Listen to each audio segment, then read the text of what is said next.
वो मैं ये कह रहा था कि अगर आपने हमारा चैनल अभी तक सब्सक्राइब नहीं करा तो अब भी कर दो, नहीं तो बड़ा पछताओगे, बड़ा पछताओगे।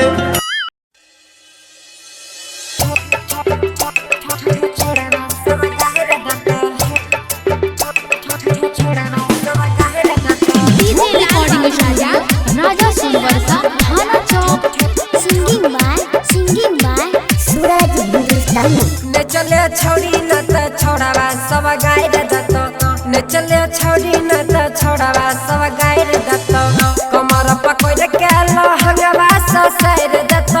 कमर पकड़ के लहंगवा ससैर दत ने चले छोड़ी न त छोड़ावा सब गायर दत ने चले छोड़ी न त छोड़ावा सब गायर दत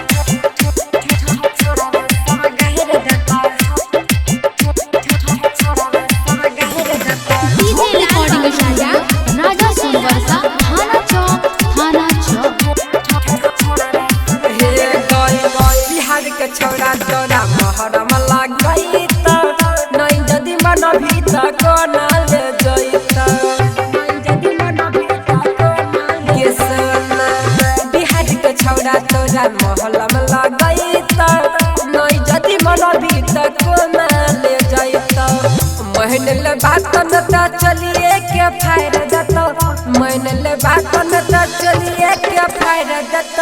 नचे गे छौड़ी न त छोड़ावा स गायर दत नचले छौड़ी न त छोड़ावा स गायर दत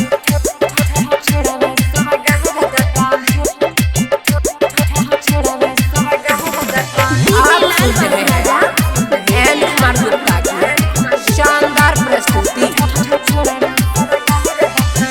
राइटर मोनिस के ललसा पूरा के राम नीति सदा के नच के दिखा के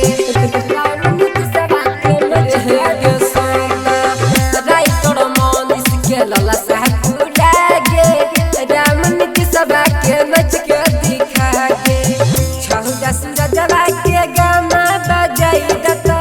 छौदा सूरजवा के गाना बजाई दत नचे गे छौड़ी न त छोड़ावा सब गायर दत